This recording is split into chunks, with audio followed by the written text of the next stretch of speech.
नमस्कार, मैं हूं आशुतोष और आप देख रहे हैं सत्य हिंदी। सत्य हिंदी के विशेष कार्यक्रम आशुतोष की बात में आपका स्वागत है।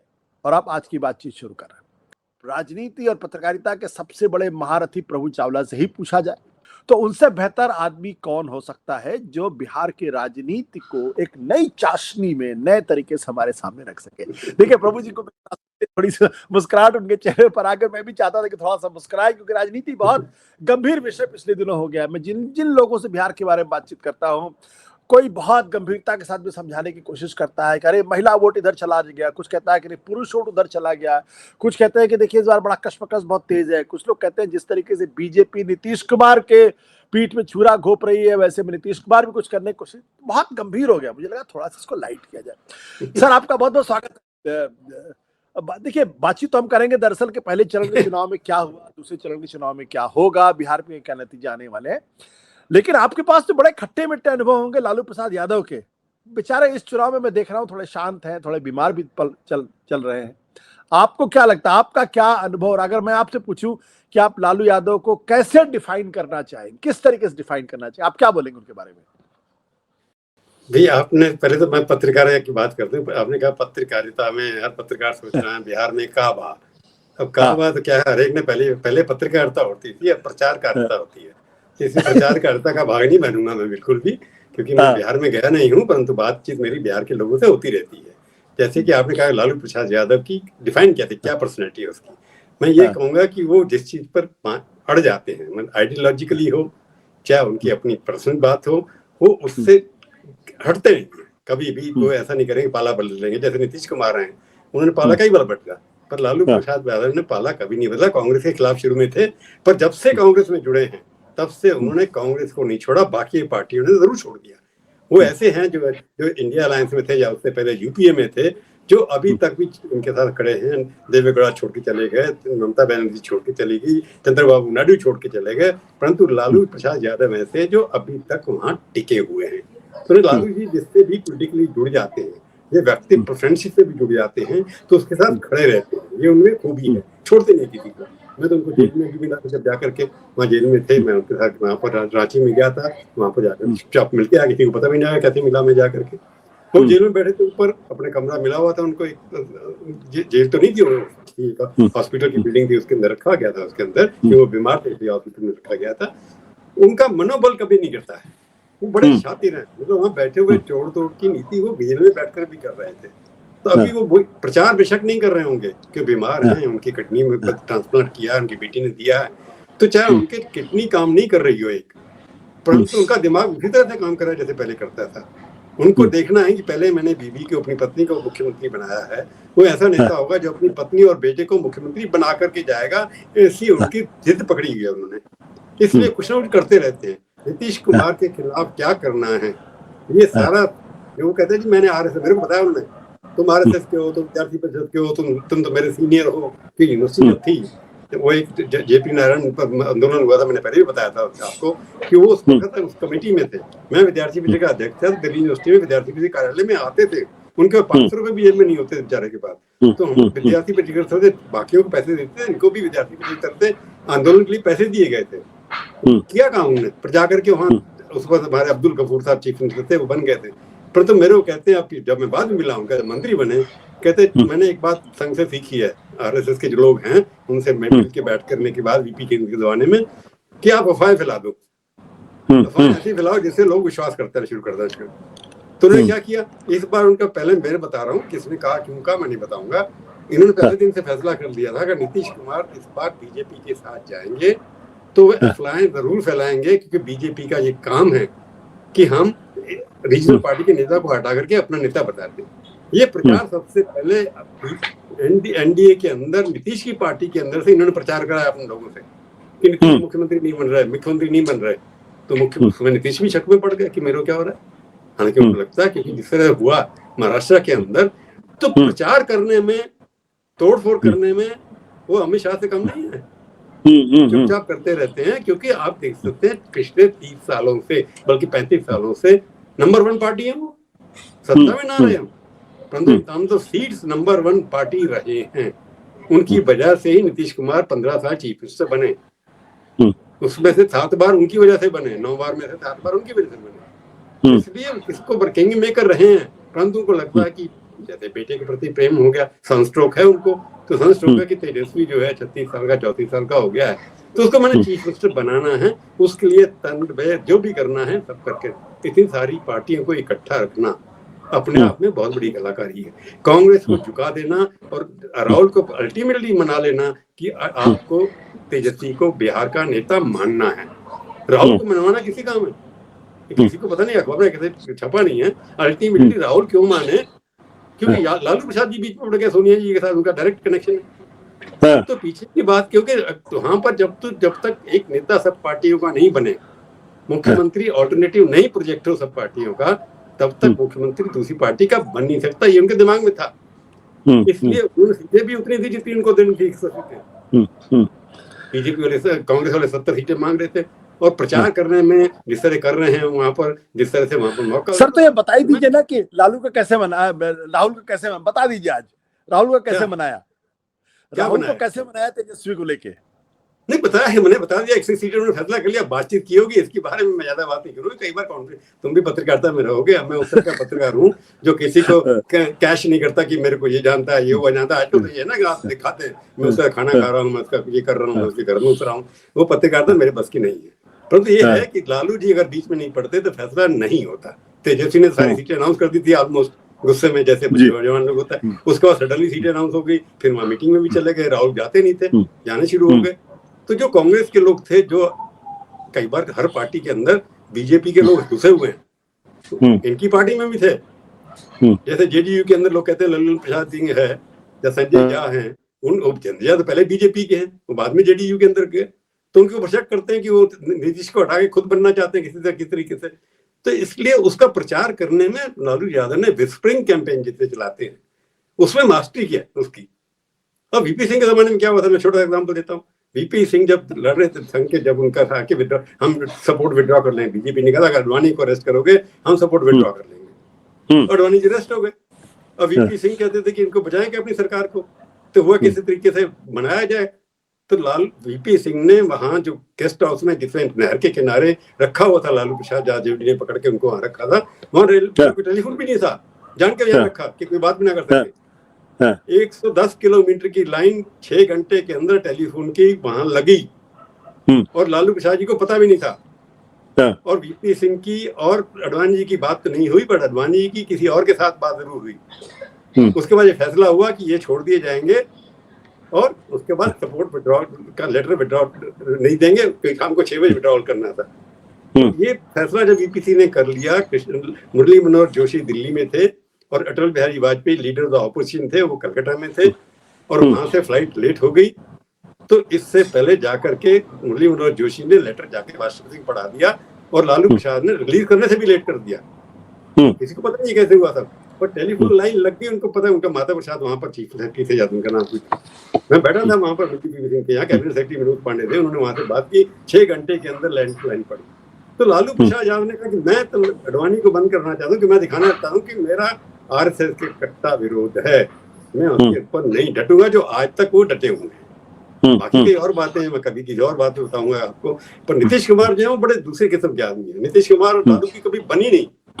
अब इसका कारण दोनों एक पार्टी से आते हैं, दोनों का डीएनए समाजवादी है, जयप्रकाश नारायण के दोनों चेले हैं। परंतु कास्ट के अंदर लालू यादव और ईबीसी या बैकवर्ड में बिहार में बना नहीं। इसके पीछे मैं अभी भी ये समझता हूँ कि कास्ट दोनों की अलग अलग है, उसकी वजह से उनका बनना भी एक दूसरे के साथ अलग अलग है। और बैकवर्ड जितने भी होते हैं उनमें जब बड़े हो जाते हैं, लैंड ओनिंग हो जाते हैं, रिच हो जाते हैं, एरोगेंस उनके अंदर ज्यादा आ जाती है। आप कितने बड़े एरोगेंस देखते हैं, मुलायम सिंह यादव छोड़ दीजिए, आप बाकियों को देख लीजिए, आप कल्याण सिंह को देख लीजिए, अब मुलायम सिंह यादव, अब बाकी मायावती को देख लीजिए, सब एरोगेंट बहुत हो जाते हैं, क्योंकि उनके पास पावर आती है, क्योंकि उनको सताया बहुत गया सदियों से, इसलिए वो रिफ्लेक्ट होता है ना, और एरोगेंट नहीं है। तो इसलिए उसके अंदर डिफरेंसेस ये हैं कि लालू मेरे से पहले चीफ मिनिस्टर कैसे बन गया, मैं क्यों बना, केंद्र मंत्री वो भी रहे पहले, इसलिए फैसला ये हुआ था कि नीतीश कुमार केंद्र में रहेंगे और स्टेट में रहेंगे। नीतीश कुमार के दिन में हमेशा ये था, उन्होंने जॉर्ज फर्नांडिस के साथ वही किया, उनको निकाल दिया वहां से, पार्टी से एकदम तोड़ दिया। तो नीतीश कुमार अपनी पार्टी भी तोड़े, और बीजेपी कभी इसके साथ, कितने संचार दल बन गए, इतने नेता नहीं थे, जनता दल की पार्टियां आजकल। इतने बड़े नेता भी नहीं, उनके नंबर गिनना शुरू करो तो नीतीश के बाद कौन आता है? लालू प्रसाद यादव, देवेगौड़ा, बाकी कौन? 8-10 जनता दल के नाम से पार्टियां हैं। तो जो बिहार में हो रहा है वो इस आज तेजस्वी जो लड़ रहा है चुनाव, इसके पीछे लालू यादव का रणनीति है। काम वही है, चाणक्य वही है वहां पर। चाणक्य वही है। आप कभी बड़ी दिलचस्प किस्सा बताते हैं कि विश्वनाथ प्रताप सिंह ने कैसे आपको, आप बीच में कैसे आए लाल कृष्ण आडवाणी, लालू प्रसाद यादव और वीपी सिंह के बीच में? अगर आपको लगे तो आप बता सकते हैं उसको। नहीं, उसमें बड़ी सेंसिटिव इन्फॉर्मेशन है, मैं उसको, मेरे को माफ कर दीजिए उसके बारे में। मैंने आपको बता दिया कि जब लाइन पे लगी बात टेलीफोन की, तब तक लालू प्रसाद जी को पता नहीं था, बाद में पता लगा उनको। तो उन्होंने फैसला कर दिया था कि अगर छोड़ना भी चाहेंगे आडवाणी जी तो मैं छोड़ने नहीं दूंगा, छोड़ने भी नहीं दूंगा। अगर वीपी सिंह ऑर्डर भी देंगे तब भी नहीं करूंगा। तो आपके कहने का मतलब ये कि जो महागठबंधन का पूरा कुनबा इकट्ठा हुआ है और उसकी जो रणनीति है वो पूरी तरीके से लालू प्रसाद यादव की रणनीति है। वो मुख्य प्रधानमंत्री कैसे बने? एल के गुजराल, अगर लालू जी नहीं होते तो प्रधानमंत्री केजरीवाल जी बनते, मुलायम सिंह यादव बनते। उसमें यादव का झगड़ा हो गया था उस दिन, उनका पटनायक साहब की डेथ हुई थी, अगर आपको याद हो। उस दिन डेथ थी, ये सारे के सारे नेता उस दिन चले गए थे वहां पर भुवनेश्वर में। रात को 11 बजे आए। जब मैं मिला लालू प्रसाद यादव जी को, उनको बताया कि मुलायम सिंह यादव लगता है, कहता कैसे बन जाएंगे? और वीपी सिंह चाहते थे कि मुलायम सिंह यादव नहीं बने। उन्होंने लालू प्रसाद यादव को फिर चूज किया। और जो कांग्रेस सुरजीत थे वो मास्को चले गए सुबह 4 बजे की फ्लाइट से। चंद्रबाबू नायडू बना रहे थे आंध्रा भवन के अंदर, जब फ्लाइट में थे तब इन्होंने फैसला बदल दिया, मुलायम सिंह हटा करके मूपनर को अपने साथ मिला लिया, बाकियों को मिला लिया। लालू प्रसाद ने कहा कि नहीं बनेंगे, तो जब जाके आई के गुजराल को बनाया। इसमें लालू जी का बहुत बड़ा हाथ है। बिल्कुल।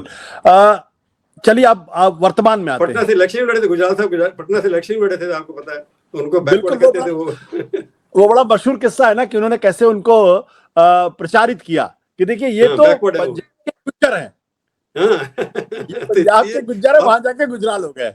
आप उनको अंडर एस्टिमेट करिए मत करिए लालू प्रसाद यादव। तो अभी जो पहले चरण का मतदान हुआ है, बहुत चर्चा इस बात को लेके एक जबरदस्त लड़ाई है, आपको क्या लगता है? नहीं, लड़ाई तो है, उसमें क्या है, वन साइडेड नहीं है। अब अमित शाह जी दोबारा से कह रहे हैं कि 160 सीटें आएंगी, कल भी कहा शायद उन्होंने 160, पहले 150 से शुरू किया उन्होंने, अब 150 सीटें, क्योंकि अपने वर्गों को मनोबल बनाने के लिए कहना पड़ता है। पर सब लोग यही कह रहे हैं, जितने पत्रकार आजकल पत्रकार क्या कहते हैं आपको पता भी है, मैं भी जानता हूँ, सबको कहना पड़ा ढंग की एक तरफा लड़ाई नहीं है, ढंग की है। फिर भी अब तो प्रशांत कुमार को किसी ने बना दिया, मेरे पत्रकार, पुराने पत्रकार, वो कहते हैं ऐसी लहर है जैसे वीपी सिंह की लहर थी।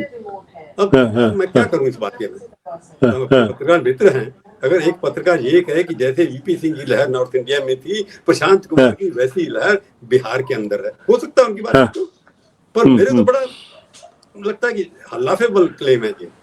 उनको वीपी सिंह बना दिया बिहार का। ईमानदार पत्रकार है, मैं रिक्वेस्ट करता हूँ जिसने भी कहा है उनको, उनकी बड़ी रेस्पेक्ट करता हूँ मैं, परंतु इस तरह से बह जाना और इस ओवर में कहना कि ये सब होता है, मेरे को लगता है कि कहीं हो सकता है सच भी हो, कि मैं तो गया नहीं। उनको खुद को नहीं लगता, खुद इलेक्शन नहीं लड़ रहे, डर के मारे भाग गए वहां से, उनके छोड़ के भाग जाए, उनके कैंडिडेट छोड़ के भाग जा रहे हैं। हो सकता नहीं क्या कोई केजरीवाल बन जाए? आप तो जानते हैं केजरीवाल आके बनना चाहते हैं वहां पर, जहाँ पर जात पे वोट पड़ रहा है, बात पे वोट पड़, तो वहां पर क्या कर, जात और बात की राजनीति है वहां पर। तो मेरे को लगता है कांटे की टक्कर है, बिल्कुल टक्कर है। अब डिपेंड करता है कि मैं ये जरूर मानता हूँ कि प्रशांत कुमार किसके कहने पर काम इतना कर रहे हैं, उनकी आइडियोलॉजी की, मैं जवानों के साथ हूँ, बदलाव चाहता हूँ, थर्ड चाहता हूँ, विकास की बात करता हूँ, नौकरियां चाहिए, ये माइग्रेशन होता है वन वे नहीं होना चाहिए, बड़े बड़े फंडामेंटल इशू करते हैं वो, ठीक है, पर उसके बाद कितनी अंदर तक जाएगी कि उनका सिंबल ही नहीं पता, मेरे को नहीं पता, आपको शायद पता होगा कि आप जानते हैं, मुझे सिंबल जब तक सिंबल ही नहीं, वो तीर का सिंबल तो है उनका, सबको पता है जेडीयू का, पर इनका सिंबल क्या, जब सिंबल नहीं पड़ेगा अनपढ़ लोगों के पास, तो वहाँ प्रशांत कुमार की फोटो देखी तो भी नहीं पता होगी कई लोगों को, आप कैसे कहेंगे कि उनकी वेब इतनी, हो सकता है जानते हैं प्रशांत की घूम रहे, पर खुद क्यों नहीं लड़े। पर प्रशांत कुमार किसको जिताएंगे, उनकी अगर कितने वोट पड़ते हैं उनको, अगर उनको वोट नहीं पड़ते बिल्कुल भी, फिर प्रॉब्लम हो सकती है एनडीए की, फिर प्रॉब्लम हो सकता है, क्योंकि मेरा मानना ये है, हो सकता है गलत है, क्योंकि पहले वो प्रशांत कुमार लिखते रहे अपने आप, प्रशांत किशोर पांडे का भी लिखे उन्होंने, मैंने सबसे पहले लिखना शुरू किया, तब बाकी जन पत्रकारों ने लिखना शुरू, अभी भी नहीं लिखते बाकी लोग, कि वहां जैसे ही पांडे लिखोगे आप तो जाति का वो हो जाएगा पोलराइजेशन कि आप ब्राह्मण हैं।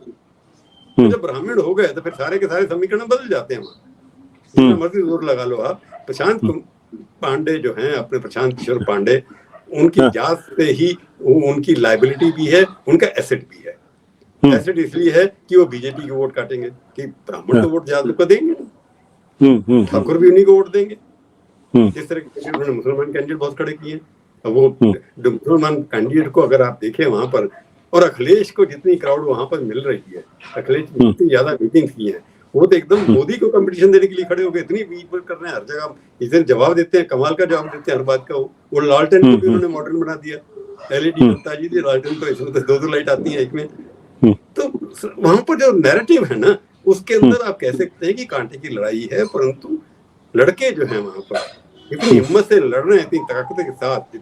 दूसरी तरफ इतनी बड़ी सत्तारूढ़ पार्टी केंद्र में भी है, प्रधानमंत्री हैं, होम मिनिस्टर है, 18 चीफ मिनिस्टर गए हुए हैं वहां पर, 200 एमपी गए हुए हैं, हर मोहल्ले में कोई ना कोई एमपी बैठा हुआ या मिनिस्टर बैठा हुआ है। उसको कंट्रोल करने के लिए इनकी हिम्मत है कि अभी तक आप लड़ाई में बने हुए हैं। क्या आपको लगता है कोई बड़ा उलटफेर हो सकता है? तो प्रशांत कुमार अगर वोट ले गया ज्यादा, फिर तो बहुत बड़ा उलटफेर हो जाएगा, कि प्रशांत कुमार वोट काटेंगे एनडीए के। यूथ वोट कितना देता है, क्या होता है, ये महिलाओं की बातें वजह से हो रही, कितना बड़ा नैरेटिव बनाते हैं पत्रकार भी हम लोग। सबसे ज्यादा महिलाओं के वोट पड़े थे 2015 के अंदर 60%। वहां जेंडर रेशियो देखें तो पुरुष महिलाओं से ज्यादा है, 53% पुरुष है और 47% विमेन है। अगर वुमेन वोट ज्यादा भी करेंगी तो अल्टीमेटली स्क्वायर अप हो जाएगा जाकर, कि 53% महिला, अगर आदमी वोट करते हैं 10 है उसमें से, अगर वो वोट करते हैं 5 और महिला 6 करती है, तो 5.5 बड़े हो जाएगा ना फिर उसका। बिल्कुल बिल्कुल बिल्कुल। तो उसको नहीं समझाता कोई भी कि महिलाएं कम हैं, अगर ज्यादा भी वोट पड़ेंगे, दोनों के अंदर डिफरेंस कम होगा तो आधा हो जाएगा वो सारा का सारा। तो महिलाओं का वोट बना 2015 में, और जीता कौन था? बीजेपी तो नहीं जीती थी, नीतीश कुमार लालू जीते थे। हो सकता है नीतीश को फायदा हो कि उन्होंने वो लगाई थी वहां पर, नशाबंदी की थी, उसका फायदा हुआ हो, पर तो नंबर 1 पार्टी तो फिर भी लालू की बनी थी ना। तो महिलाओं के वोट जब 60% तब पड़े थे, अब भी 60% पड़े या 62% पड़े, आप कह रहे हैं 68% वोटिंग हो गया है। अब दूसरे फैसले तो 121 को आप 33 से ना कंपेयर करेंगे, केवल वोट पर सीटें बढ़ी है। जब दोनों फेस बढ़ जाएंगे, अगर 5% बढ़ भी गए तो उसका सर अब देखिए 10 असेंबली इलेक्शन हुए हैं, 10 में से 7 में ऐसा हुआ है या पार्लियामेंट में जिसमें वोट पड़ा है तो एंटी इनकम्बेंसी पड़ा है मेजोरिटी ऑफ स्टेट्स में। उसको देखिए तो हार रहे हैं अगर ज्यादा वोट पड़े। पर ये कि नहीं, एंडोर्समेंट हो रहा है नीतीश कुमार का, दोबारा से वोट देना चाहते हैं उनको, उनकी इमेज अच्छी है, क्लीन है, मैं मानता हूँ। परंतु इस इलेक्शन के अंदर कि महिलाओं की वजह से वो जीतेंगे, ये नैरेटिव बड़ा गलत है। अगर उन्होंने 10,000 रुपए दे दिए, वो तो कहते हैं मैं 30,000 दूंगा 3 जनवरी को आपको, तो महिलाओं को तो लगता है 30,000 मिलने वाले जीतेगा, वो तो नहीं देंगे दोबारा से। तो 30,000 के लिए वोट तो उसी को देंगे कि 30,000 हमारे को मिलने हैं।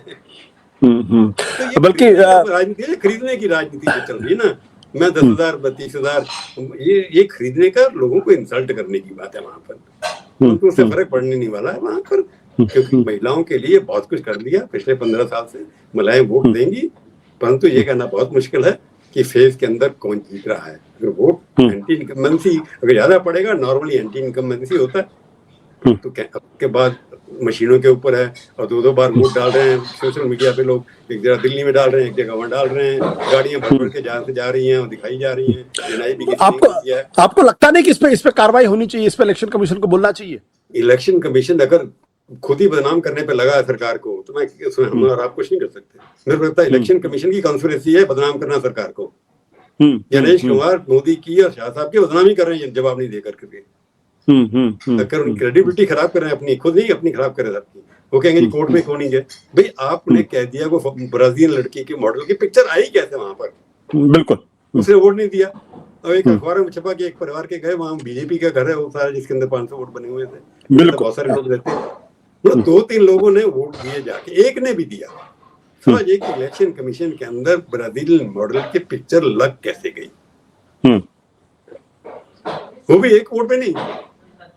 वो लड़की कहती है मेरी 10 साल पुरानी पिक्चर 2018, इसका 2017 से शुरू किया ये काम क्या। तो इसलिए देखने वाली बात है कि इलेक्शन कमीशन के अंदर जो लोग बैठे हैं वो सबोटाज कर रहे हैं इलेक्शन कमीशन की रेपुटेशन को, क्योंकि इलेक्शन कमीशन हिंदुस्तान का अभी भी माना जाता है कि अच्छा इतने शायद 90 करोड़ वोटों को मैनेज करना, और बिहार में अभी अभी इलेक्शन हुआ अच्छा मैनेज हुआ। परंतु मैनेजमेंट की और दूसरी बात है, अगर मैनेजमेंट आपने मैनिपुलेशन के लिए किया तो बहुत गलत है। परंतु इलेक्शन कमीशन हिंदुस्तान के उसकी साख टीएन शेषन ने अच्छी बनाई थी और बनती आ रही है। 94 वोटों में से अगर 50, 60, 20 लाख वोट पड़ जाते हैं, गलत तो पड़ जाएंगे, वालिद से कम हुई, कम से कम पहले वालिद होती थी, बूथ करोड़ लिए जाते थे, वो कम हो गए सारे के सारे। परंतु अगर इलेक्ट्रिकली उसको मैनेज करना चाहते हैं, उसकी इमेज आप खराब क्यों करना चाहते हो? खोल के बोलिए, ट्रांसपेरेंट हो जाइए। तेजस्वी जी, राहुल गांधी चलाइए हमारे सामने, बताइए क्या गड़बड़ है, हम अभी इंक्वायरी करते कैसे हुआ, अभी हम सस्पेंड करते हैं। बट वो तो बोलते ही नहीं ना, वो तो बोलते ही नहीं, और जो बोलते हैं वो हास्यास्पद है। नहीं, वो जो बोलते हैं कि माँ बेटी को मैं कैसे दिखा दूं, वो खुद देख रहे हैं बैठ कर, वो दूसरी बात है। तो ज्ञानेश कुमार के ऊपर कम बात करें तो अच्छा ही है, क्योंकि उसके आईएएस अफसर बन गए थे वो, ठीक है, उसके बाद रिटायर हो गए, बुला के दोबारा से बना लिया। मेरे को लगता है कि इलेक्शन कमीशन की साख बचानी चाहिए। मैं ये नहीं कहता हेराफेरी वोटों में भी है, परंतु जिस तरह से राहुल गांधी जोर शोर से चिल्ला रहे हैं, उनका जवाब उसने जोर जोर से उनको सबूत के साथ देना चाहिए। जैसे वो जाके प्रेजेंटेशन देते हैं, ऐसी प्रेजेंटेशन इलेक्शन कमीशन को देनी चाहिए। बार बार कहना कि कोर्ट में क्यों नहीं गए, अब वो कहते हैं कोर्ट के ऊपर हमारा विश्वास ही नहीं है, कुछ होता ही नहीं वहां। तो इसको कौन सॉल्व करेगा? ओपन प्रेस कॉन्फ्रेंस करिए, आप दिखाइए सबको कि ये हमने किया, ये गलत कह रहे हैं, इतना हुआ या नहीं हुआ, ये गलती हो गई, हमने उसको सस्पेंड कर दिया। अब वो कहते हैं बार, जैसे आपने देखा वहां पर चुनाव 15,000 वोटों से कुल जीता था बिहार लास्ट टाइम, और हरियाणा का चुनाव देख लिया कैसे जीता, कितना डिफरेंस है वोटरों का। तो इतने कम मार्जिन से अगर आप जीत रहे हैं तो लोगों को शक होता कि इसमें गड़बड़ हुई है। तो इलेक्शन कमीशन का काम है अपनी साख को बचाने के लिए जो भी पड़े उसको करना पड़े, क्योंकि हिंदुस्तान की डेमोक्रेसी का सवाल है ये ज्ञानेश कुमार की अपनी इज्जत का सवाल नहीं है, हमारी और आपकी वोट की कीमत का सवाल है। तो इलेक्शन कमीशन को सामने आकर कहना चाहिए ये सब गलत है, हमारा इलेक्शन बड़ा तरीके से साफ हो रहा है, ये जिम्मेवारी पॉलिटिकल लीडर्स की नहीं है। बीजेपी वालों को बोलना चाहिए, पता नहीं क्यों बोलते हो। उनका नहीं, इलेक्शन कमीशन जवाब देगा, ऐसा हम क्यों दें जवाब। पर ये बताइए कि इस बार मैं मोदी साहब को देख रहा हूं, वो कट्टा की सरकार, तमंचे की सरकार, ये सब बोल रहे हैं। मतलब कायदे से अगर आपको ये बात करनी चाहिए, देखिए हमारी सरकार ने जो डबल इंजन की सरकार है उसने क्या क्या काम किया है, उस पर नहीं बात हो, कट्टे तमंचे की बात हो रही है। ये क्या नहीं, आप एक सीक्वेंस देखो जी, इलेक्शन स्ट्रेटेजी में सीक्वेंस होता है। अगर आप मोदी जी या किसी की भी देखेंगे, दोनों मोदी जी शुरू करते हैं अपने विकास काम से हर इलेक्शन स्टेज में, और बाद में जो उनका हिंदुत्व एजेंडा है या दूसरा एजेंडा, उसके ऊपर आ जाते हैं कि राष्ट्र मूवमेंट के अंदर लास्ट राउंड के अंदर जो कहते हैं ना फाइनल फाइटिंग करनी है आपको, तो पोलराइजेशन कैसे होगा आपका। तो ये पार्ट ऑफ स्ट्रेटेजी। कहीं भी देखिए, पहले सोनिया ने कह दिया था मौत के सौदागर हैं, इस तरह की भाषा की थी वहां पर, उस तरह की भाषा। राहुल गांधी चोरी बोल दिया था, तो चोर मुझे चौकीदार चोर है, इस तरह की भाषा बोलनी शुरू कर दी थी। ये नैरेटिव जो है सेट दोनों तरफ से हुआ है। अभी भी भाषा राहुल की है, वो कम इतनी बुरी नहीं है। सोनिया अपनी क्या प्रियंका गांधी भी भाषा उस तरह की बोल रही है। हम देख लें आनंद कुमार को, तीनों को याद करना चाहिए, नाम देख उनको दे रही है। इस तरह की भाषा पर्सनल करना बड़ा अच्छा लगता था। आप कहते हैं मोदी जी क्यों कर रहे हैं? मोदी जी का जो टूल किट है कि पहले विकास की बात करो, विकास की बात जब जम जाए उसके बाद दूसरी हिंदुत्व की बात करो, फिर जो भी क्रिमिनल यूनिटी बैग जंगल राज 15 साल पहले रट गए, वो जंगल राज एक म्युनिसिपल कॉर्पोरेशन इलेक्शन में किसी जज ने रिमार्क कर दिया, जजमेंट तो रिमार्क था, म्युनिसिपल कॉर्पोरेशन में क्या हो रहा है उसको आपने स्टेट के ऊपर अप्लाई कर दिया, और लालू यादव इस नैरेटिव में फेल हो गए। एक म्युनिसिपल कमिश्नर एक किसी सैनिटरी इंस्पेक्टर के ऊपर कमेंट कर दिया जंगल राज का, उसको स्टेट के ऊपर चिपक गया वो, और आज तक उसको हटा नहीं पाए। ये तो लालू जी की कम्युनिकेशन स्ट्रेटेजी में गलती है। पर जंगल राज है, जातिवाद था, करप्शन था, इतने सारे केस बने, ये बात तो सच है, सजा नहीं हुई दूसरी बात है। तो इतने सारे करप्शन केसेस बना, आप कह सकते हैं राजनीति से प्रेरित है, पर लालू परिवार के ऊपर इतने सारे करप्शन के केसेस चल रहे हैं, उसको भी दाग मटाना जरूरी है ना। देश के अंदर क्रिमिनल कई हैं, वो जेल से लड़ रहे हैं। अनंत सिंह ने वहां किसी को मार दिया था, इनका कैंडिडेट था। अब लालू सिंह कह रहे हैं कि नहीं, हम जो उनको वोट नहीं देने जाएगा, गरीब आदमी उसको बंद कर देंगे, कमरे से निकलने मत दो। ये मंत्री की भाषा, तो ये भाषा का होता है कि धमका के आप कर दीजिए, उसके खिलाफ कोई एक्शन नहीं होता। तो जो आप कह रहे हैं कि एक this is a part of the कि बच्चों में जरूरत होती है, मैं बड़ा हूँ तुम बड़े हो, मुझे ये है हथियार किसके पास ज्यादा हैं, तो दोनों तरह से बातें हो रही हैं। इसको आप ठीक है, एक है इसको उसी भाषा में उसी में लीजिए, स्पिरिट में कहा गया उनको। सर आपसे आखिरी सवाल, क्या आपको लगता है कि चुनाव के बाद नीतीश लालू में फिर से कुछ गठजोड़ हो सकता है? नहीं, गठजोड़ तो नंबर के ऊपर डिपेंड करता है ना। तो सवाल ये कि नंबर कितने, बीजेपी की कितनी सीटें आती हैं, सब ये चुनाव डिपेंड करता है। नीतीश कुमार की सीटें अगर पहले से कम होती हैं और नीतीश कुमार के वोट गुस्से में आकर के बीजेपी जान लड़ रही है, वहां ट्रांसफर नहीं होते हैं, डिपेंड करता है कि डिफरेंस कितना है। दोनों हंग असेंबली बनती है क्या, आरजेडी नंबर 1, बीजेपी नंबर 2 और प्रशांत कुमार नंबर 3 और जेडीयू नंबर 4, कॉम्बिनेशन क्या बनता है उसके ऊपर डिपेंड करता है उसके ऊपर। नीतीश कुमार दोबारा से मुख्यमंत्री नहीं बनेंगे, 90% पॉसिबिलिटी ये है। अगर ज्यादा सीटें उनकी आ गई, जो लोग कहते हैं कि नीतीश कुमार की सीटें बढ़ेंगी और बीजेपी की कम होंगी, उस स्थिति में तो फिर बनेंगे, फिर बीजेपी के पास ऑप्शन नहीं है कोई। बीजेपी से ज्यादा सीटें अगर उनकी आई तो वो जरूर मुख्यमंत्री दोबारा से बनेंगे। अगर उनकी सीटें पहले से कम हुई तो मुख्यमंत्री नहीं बनेंगे, किसी का ना वो बनाएंगे ना ये बनेंगे। तो बट आप पॉसिबिलिटी रूल आउट नहीं कर रहे हैं आप, या आपको लगता है कि लालू नीतीश जोड़ सकते हैं? नीतीश क्योंकि बहुत गर्म है इस वक्त, बहुत गर्म है इस वक्त। पर नीतीश इसलिए नहीं जुड़ेंगे कि उनको मुख्यमंत्री बनाया जाए। वो गुस्से में क्या कि नहीं चलो मैं बदला लेना चाहता हूँ बीजेपी से, मेरे को नहीं बना रहे थे, मैं तेजस्वी के साथ खड़ा हूँ, मुख्य डिप्टी चीफ तो बनाया ही था उन्होंने। और वो बेचारे खुद भी चेंज चाहते होंगे, जिस तरह की हालत उनकी है, जिस तरह के सेहत है उनकी, उस स्थिति में उनको बनना भी नहीं चाहिए। पर उनके मेरे को लगता है कि नीतीश कुमार को अगर सिंपैथी है उनके साथ, कि मैं इस बात में कुछ नहीं कह सकता बिल्कुल, नीतीश कुमार तभी मुख्यमंत्री बनेंगे जब उनकी सीटें बीजेपी से ज्यादा होंगी या पहले से ज्यादा होंगी। यानी उनके बिना बीजेपी सरकार नहीं बना सकती। उस स्थिति में अगर वो होंगे तो बीजेपी वो बनेगी। अगर नहीं उनसे हट के चीफ से बनाना है, अगर उनकी सीटें इतनी है कि उनके बिना अब किसको तोड़ेंगे जाकर के।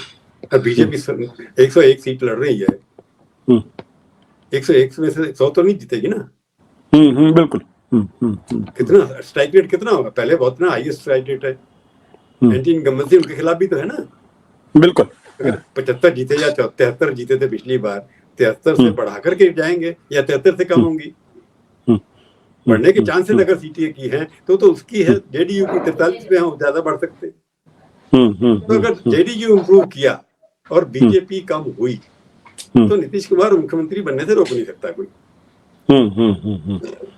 अगर जेडीयू कम हो गए तो प्रॉब्लम फिर चले जाएंगे उस तरफ, वो बनेगा तेजस्वी फिर उसके बाद तेजस्वी बनेगा।